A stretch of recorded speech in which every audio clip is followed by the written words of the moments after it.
Santa Rosa 911, you need police, fire, or ambulance? Yes, I need an ambulance as Okay. fast as they can get here.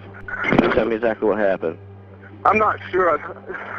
Somebody's hurt really bad, though. I need somebody to get here as fast as they can get here, please. Do you see any weapons there?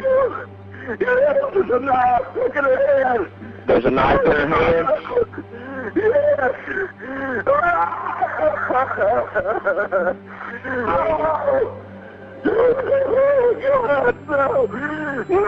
Take a deep breath for me, okay? On Christmas Eve in 2013, at 7 p.m, Brandon Aydelott, who had come only to drop off his young daughter at a Gulf Breeze residence, discovered that his ex-wife was lying in a pool of blood in the living room. When police officers arrived at the scene, they documented that the victim was brutally murdered, noting numerous amounts of bloodied knives scattered around the body. As detectives approached Randall, who was sobbing uncontrollably outside the house, he shockingly confessed that he suspected his own son, Brandon, might be responsible for the murder. Since the suspect was not at the scene, officers followed up on a neighbour's report of a gold Lexus leaving the premises earlier. They later located Brandon Aydelott's car at his father's house, where they apprehended him and brought him to the Santa Rosa County Sheriff's Office for questioning. As detectives photographed the suspect, they noticed that Brandon appeared to have showered recently. This, however, could not hide the visible scratches and bloodstains that were all over his body. Detectives are certain that Brandon played a role in the murder of his mother. Their goal is to get a confession. Well, this is Detective Cool. She's the one lead investigator in this. I'll let her start off and see where we need to go. Alright, that's right. It's Brandon, right? Yes, ma'am. Is it okay if I call you that? Yes, ma'am. Brandon, we're here investigating a criminal investigation that you're involved in. Yes, ma'am. We'd like to talk to you a little bit. I'm not sure if you've talked to anyone else since they got you at your dad's house or not, but I'd like to talk to you a little bit if you don't mind. Alright, yes, ma'am. First of all, how are you doing? Good. Good? Yeah. Do you know why you're here? No, ma'am. Yeah. Yes, ma'am. Yes. Yes, ma'am. Why are you here? Because I killed Sharon Hill. You killed it? Sharon Hill? Sharon Hill? Yes, ma'am. Yes. My mother. Tell what led up to what happened. She sent me to a drug rehab when I had no drugs in my system. And she kept on getting mad at me every time I would tell her I didn't have any drugs in my system. And she just drove me to the brink where I said I really don't have any drugs in my system. I just completely lost it one day. What day was that? Today. Several months before the murder, Sharon Aydelott caught her son using and selling synthetic substances. He was subsequently admitted to a drug rehab program where drug tests returned clean. According to police reports, friends and teachers had noticed Brandon behaving oddly in the months leading up to the murder. Brandon's behaviour had shifted drastically. He went from being a good kid to someone prone to violence. He had multiple arguments with his mother and even punched a school friend in the face for no apparent reason.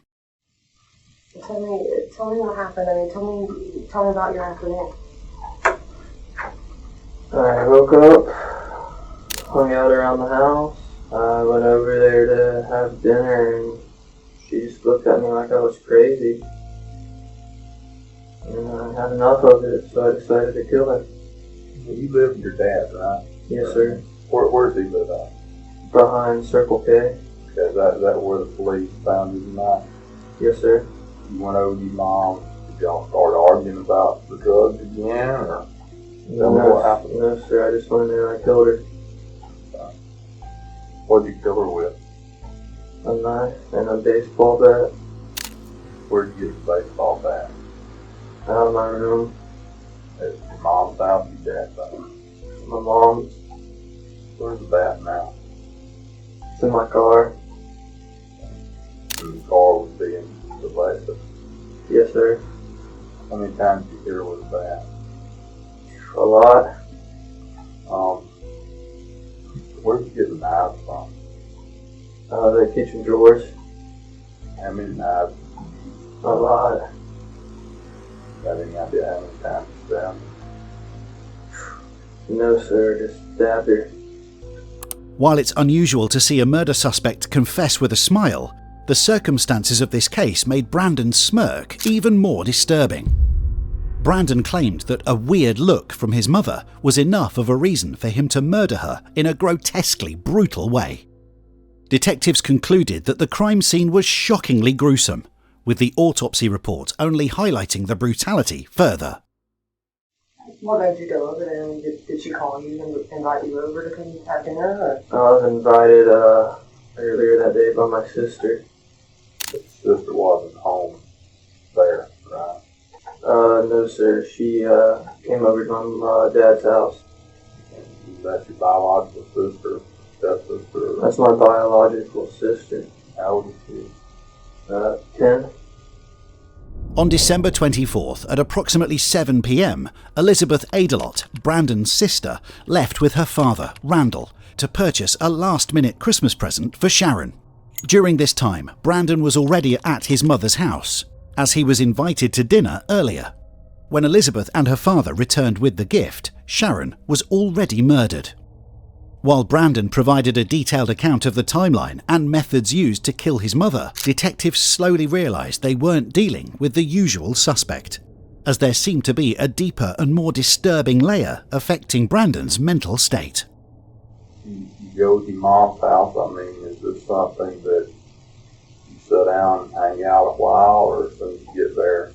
It just happened immediately when I got there. Well, what happened right when you pulled in? I got out of my car, walked up to the door, knocked on it. She shut the door and I stabbed her. Did you go inside the house? Yes, ma'am. And then she shut the door? Yes, ma'am. You take the bat out of the car when you got there? The bat was already in the room. Okay, it's in the room at your mom's house, not your dad's. Yes, sir. Okay. Did you say anything to her? I mean, did y'all talk at all before this happened? No, ma'am. Is that the only, I mean, what kind of issues have you and Mom had other than that? That was the only one. Okay. After you stabbed her and left the house, where'd you go? Winn-Dixie. What'd you do with Dixie? And I hung out there for a little bit. You talk to anybody there? No, sir. And then I went back to the house. And the cops showed up, and then I went outside. After Brandon killed his mother, he had no intention in hiding the evidence. Out of all the knives left scattered in the living room and on the victim's body, Brandon took only one knife and a bloodied baseball bat with him to his father's house, where he placed the knife in a kitchen drawer. Detectives theorised that Brandon may have put it there because he thought it belonged to his father. However, Randall couldn't confirm whether it was actually his knife or not. Before officers arrived to arrest him, Brandon placed his bloodied clothes in the laundry basket, took a shower, and changed clothes. Particularly the lack of intent to conceal evidence struck detectives as odd and unusual. Brandon was later diagnosed with schizophrenia and specified that voices told him to kill his mother. This diagnosis would play a key role in the court proceedings. Did you change clothes when you got home? Yes, sir. Where are the clothes at that you wear when you stabbed your mom? I threw them in the dirty clothes basket. At your dad's house? At my dad's house, yes. Did you take any of the knives with you when you left your mom? Yes, sir. I took only one. Where is it now? It's at my dad's house. Where at Dad? It's behind all the other knives and spoons and everything and all in the tray. The kitchen drawer? Yes, sir. How do you feel about what happened? like I did the right thing. Why's that? Yes, ma'am. I mean, why do you think you did the right thing?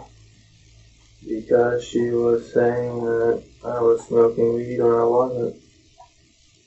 The fact that Brandon brutally killed his mother because she simply cared for him is shocking in itself. However, police reports reveal a much more disturbing layer to his exact reasoning for the murder. A social worker who visited Brandon in jail was disturbed by what he shared with her. Fearing that other lives might be in danger, she contacted the sheriff's office on December 30th to report what Brandon told her. Brandon claimed that he was a god chosen to fulfill a prophecy by murdering his mother. According to him, this act would immortalize his mother, allowing her to spend eternity with her ex-husband, Randall. He further claimed that a ruler of Navarre, who he referred to as Braxton Strange, had given him this task. Brandon also mentioned several school friends who were allegedly part of this prophecy. When detectives reached out to their families, they found no evidence of anyone's involvement in any cult or prophecy.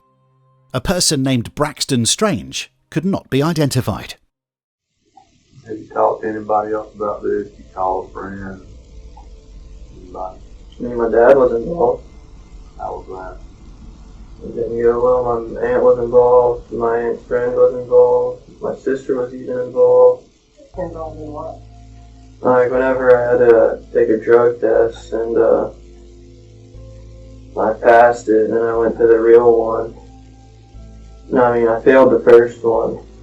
Then I went to the real one and I passed it and they still checked me into a drug rehab facility. Okay. And you're saying your aunt, your sister, and your dad were involved in checking you into that facility? That was all my mom's idea. When you got back to your dad's house, did you take a shower? Yes, sir, I did. What do you think should happen now?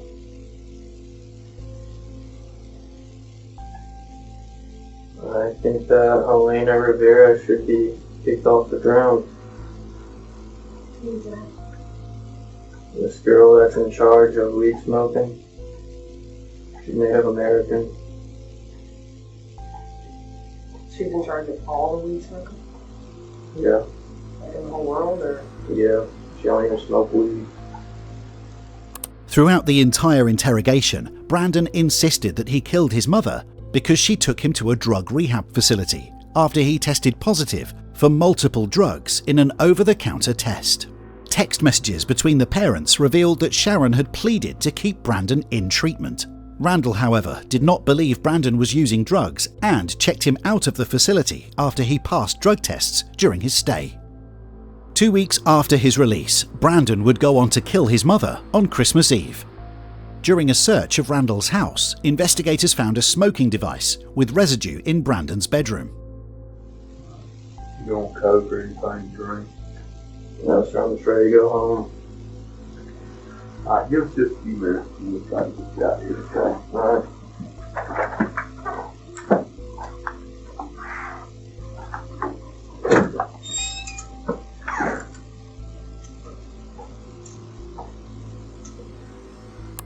Brandon Aydelott's last words prompted detectives to halt the interrogation, as it became clear that he was severely disconnected from reality and already provided all relevant information to detectives. After the interrogation, crime technicians collected DNA samples from Brandon before he was booked into the Santa Rosa County Jail at 2:10 a.m. A Gulf Breeze teenager accused of killing his own mother on Christmas Eve made his first appearance in juvenile court. 17-year-old Brandon Aydelott currently faces second-degree murder charges, but those could very well be upgraded to first-degree, a charge that carries a life sentence. Our Russell Colburn attended the hearing. He joins us live from Santa Rosa County Courthouse. Yeah, Russell, what did you learn today? When Brandon Aydelott was charged with premeditated first-degree murder in December 2013, the public expected a straightforward trial. However, court proceedings appeared more complex, as experts diagnosed Brandon with schizophrenia and concluded that auditory hallucinations in the form of voices played a role in the murder. They determined that in their opinion he was incompetent to proceed. Then the court ordered a second expert to examine him, who reached the same conclusion. In the midst of these court proceedings, Brandon's erratic behaviour and delusional thoughts underlined that he is indeed not competent to stand trial. Created the world's perfect formula. You guys are all welcome. We'll be going over that shortly.